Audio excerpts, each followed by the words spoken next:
আমার এই 50 লেয়ারের খাস্তা খাজা তৈরি করতে কি কি লেগেছে সবটাই তোমাদের সাথে শেয়ার করব। আর পুজোর স্পেশাল খাস্তা খাজা রেসিপিটা কিভাবে তৈরি করছি চলো তোমাদের সাথে শেয়ার করি। নমস্কার বন্ধুরা, সবাই সুস্থ আছো, ভালো আছো, পুজোর অনেক অনেক ভালোবাসা। ও বন্ধুরা, এখানে আমি 2 বাটি ময়দা নিয়ে নিয়েছি। সেই 2 বাটি ময়দায় আমি এখানে ঢেলে নেব। আর একটু দিয়ে দেব লবণ। এবার একটু লবণটা দিয়ে ময়দাটা খুব ভালো করে মিশিয়ে নেব। অল্প অল্প জল দিয়ে আমি একটা ডো তৈরি করে নেব। একদম অল্প অল্প জল দেব। খুব ভালো করে আমি ময়দাটাকে মেখে নিয়েছি। এই দেখো, এরকম ভাবে একদম সফট ভাবে মেখে নিয়েছি। এর থেকে এবার আমি লেচি কেটে নেব। এই সাইজের করে 5টা লেচি কেটে নেব। এগুলো এবার আমি একে একে বেলে নেব। আমি এখানে 5খানা রুটি করব। পাতলা পাতলা করে আমি রুটিগুলো কিন্তু সব বেলে নিয়েছি। এই দেখো কতটা পাতলা করে বেলেছি।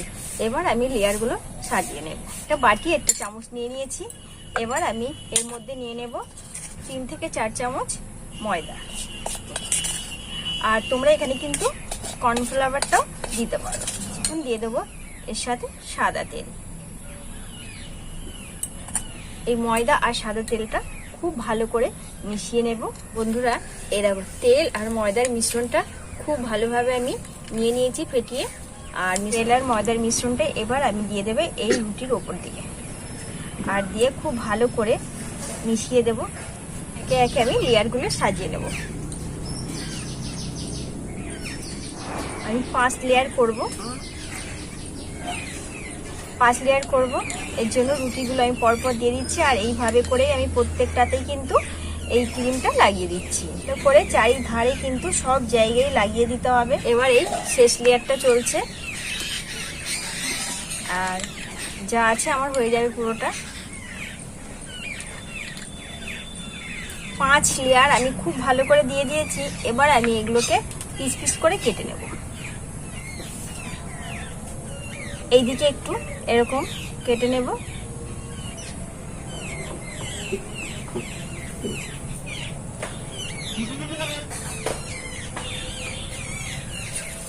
বন্ধুরা, সবগুলো আমি পিস পিস করে কেটে নিয়েছি। এবার আমি এখান থেকে এই যে এইভাবে করে রোল করে নেব প্রত্যেকটাই।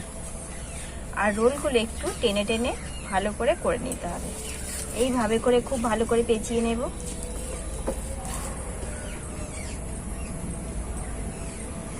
আর এই যে বাকি অংশটা আমি এখানে এইভাবে করে ঢুকিয়ে দেব, যাতে করে ফুলে না আসে। আর প্রত্যেকটাই কিন্তু বন্ধুরা আমি কিন্তু এইভাবে করে সব গুটিয়ে নেব। এরকম বন্ধুরা, লেয়ারগুলো কিন্তু কত সুন্দর এখনই বোঝা যাচ্ছে, খুব সুন্দর বোঝা যাচ্ছে।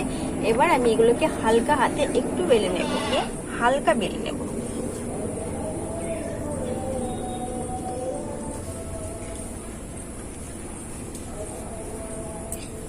এই দেখো বন্ধুরা, দেখেছো? এইভাবে প্রত্যেকটাই বেলে নিচ্ছি। এই দেখো বন্ধুরা, খাস্তা খাজাগুলো কিন্তু আমি সব বেলে নিয়েছি। আর এখনই কিন্তু দেখতে দারুণ লাগছে। আর এবার আমি একে একে এগুলোকে সব ভেজে নেব। এর জন্য কড়াই উনুনে বসিয়ে দিয়েছি।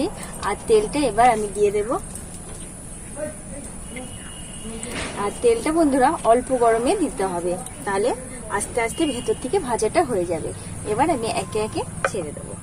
লেয়ার গুলো কত সুন্দর ভাবে ছেড়ে ছেড়ে যাচ্ছে। এই দেখো, দেখেছো? দারুণ ভাবে এইভাবে করেই কিন্তু আমি বাকিগুলোকেও ভেজে নেব। কি সুন্দর ছেড়ে আসছে, এই দেখো, খুব সুন্দর। বন্ধুরা দেখো, আমার খাজাগুলো কিন্তু সব ভাজা হয়ে গেছে। জন্য একটা রস তৈরি করবো। এই জন্য আমি বাতাসার রস করব।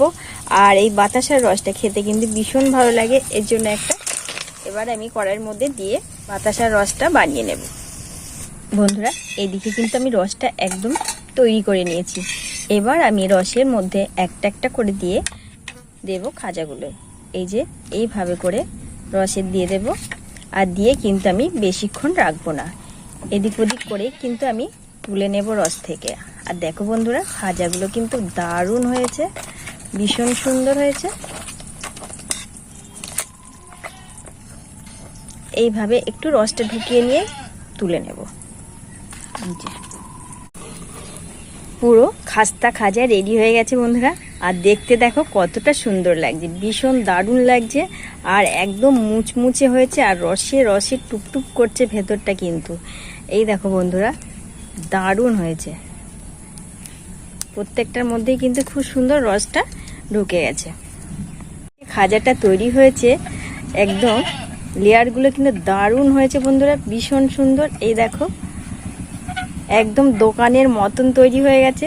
তোমরাও কিন্তু বাড়িতে এইভাবেই দোকানের মতন করে বানিয়ে নেবে। আর এই দেখো কতটা খাস্তা হয়েছে। এই দেখো, দেখেছো? দারুণ। আজ এখানেই রাখছি। আর অবশ্যই like comment share please subscribe করে পাশে থেকে